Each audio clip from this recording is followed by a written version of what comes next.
Bienvenue dans notre voyage à travers l'histoire, où nous explorerons aujourd'hui la vie de Saladin, le légendaire sultan du XIIe siècle. Unificateur du monde musulman, adversaire redoutable des croisés et figure emblématique de justice et de chevalerie. Découvrons comment ce fils de la région kurde d'Irak est devenu l'un des plus grands leaders de son temps, laissant un héritage qui résonne encore aujourd'hui. Saladin, né en 1137, commence sa vie dans une période troublée. Il grandit dans une famille kurde de tradition militaire. Alors dès son jeune âge, il se distingue par son intelligence, son intérêt pour l'islam et sa capacité à comprendre la complexité du monde politique de l'époque. Aux côtés de son oncle Shirkuh, un commandant militaire influent, il apprend les subtilités de la guerre et de la politique, jetant les bases de son futur rôle de leader.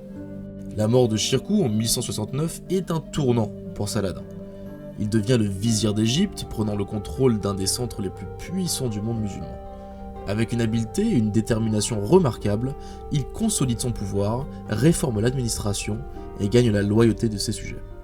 Il établit le Caire comme sa base, d'où il lance ses campagnes pour unifier le monde musulman sous son autorité. Saladin se démarque par son désir d'unifier les factions musulmanes qui, à ce moment, sont fracturées par des rivalités internes. Il entreprend de vastes campagnes, non seulement contre les croisés, mais aussi contre d'autres puissances musulmanes, pour rétablir l'unité sunnite. Sa capacité à rassembler différents peuples, cultures et groupes sous une même bannière est un exploit remarquable, changeant le paysage politique du Moyen-Orient.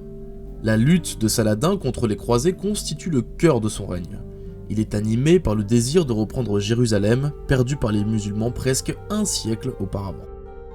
Sa campagne culmine avec la bataille de Hattin en 1187, un triomphe militaire qui lui ouvre la voie pour reprendre Jérusalem.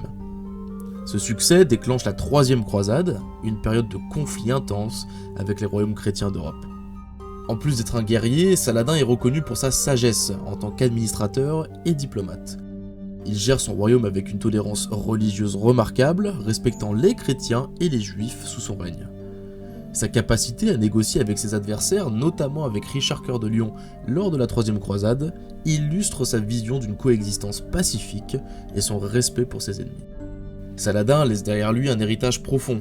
Sa mort en 1193 ne marque pas la fin de son influence.